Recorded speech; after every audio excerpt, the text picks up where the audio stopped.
അസ്സലാമു അലൈക്കും. ബിസ്മില്ല. അസ്സലാത്തു വസ്സലാമു അലാ അഷ്റഫിൽ മുർസലീൻ വഅല ആലിഹി വസഹ്ബിഹി അജ്മഈൻ. അമ്മാബാദ്.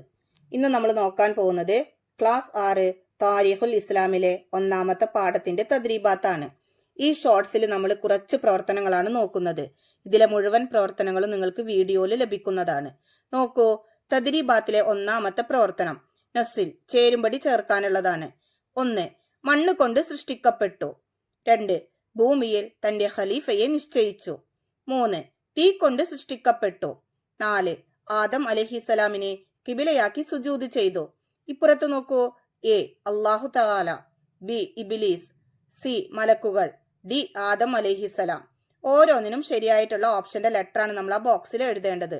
നോക്കൂ, മണ്ണ് കൊണ്ട് സൃഷ്ടിക്കപ്പെട്ടു, അതിന് ശരിയായത് ഡി. ആദം അലൈഹിസ്സലാം. 2. ഭൂമിയിൽ തന്റെ ഖലീഫയെ നിശ്ചയിച്ചു, അതിന് ശരിയായത് എ. അല്ലാഹു തആല. 3. തീ കൊണ്ട് സൃഷ്ടിക്കപ്പെട്ടു, അതിന് ശരിയായത് ബി. ഇബ്ലീസ്. 4.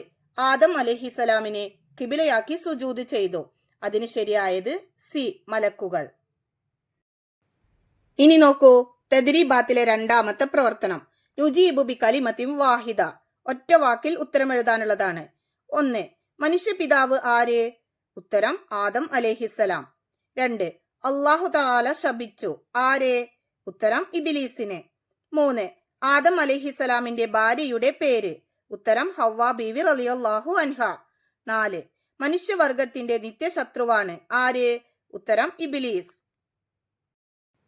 ഇനി നോക്കൂ, തദ്രീബാത്തിലെ മൂന്നാമത്തെ പ്രവർത്തനം നുജീബ്.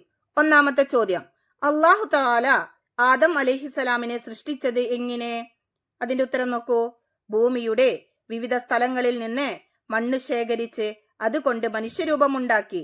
അനന്തരം അതിൽ ആത്മാവിനെ നിക്ഷേപിച്ചു. അതോടെ അത് ഒരു അത്ഭുത സൃഷ്ടിയായി തീർന്നു, ചിന്താശേഷിയുള്ള മനുഷ്യൻ. രണ്ടാമത്തെ ചോദ്യം, സുജൂദ് ചെയ്യാതിരിക്കാൻ ഇബ്ലീസ് പറഞ്ഞ ന്യായമെന്ത്? അതിന്റെ ഉത്തരം, ഞാൻ അവനേക്കാൾ ഉത്തമനാണ്. നീ എന്നെ സൃഷ്ടിച്ചത് തീയിൽ നിന്നാണ്, അവനെ പടച്ചത് കളിമണ്ണ് കൊണ്ടും. ഇതായിരുന്നു ഇബ്ലീസ് പറഞ്ഞ ന്യായം. 3. ഇബ്ലീസിനെ ധിക്കാരിയാക്കിയ സ്വഭാവം എന്ത്? ഉത്തരം അസൂയയും അഹങ്കാരവും. 4. ധിക്കാരിയായ ഇബ്ലീസിനോട് അല്ലാഹു തആല പറഞ്ഞതെന്ത്? അതിന്റെ ഉത്തരം, നിന്നെയും നിന്റെ അനുയായികളെയും കൊണ്ട് ഞാൻ നരകം നിറയ്ക്കുക തന്നെ ചെയ്യും. അപ്പൊ ഇതിലെ ബാക്കി പ്രവർത്തനങ്ങളൊക്കെ നിങ്ങൾക്ക് വീഡിയോയിൽ ലഭിക്കുന്നതാണ്. ഇൻഷാ അല്ലാഹ് അടുത്തൊരു സബ്ജക്റ്റിൽ നമുക്ക് വീണ്ടും കാണാം.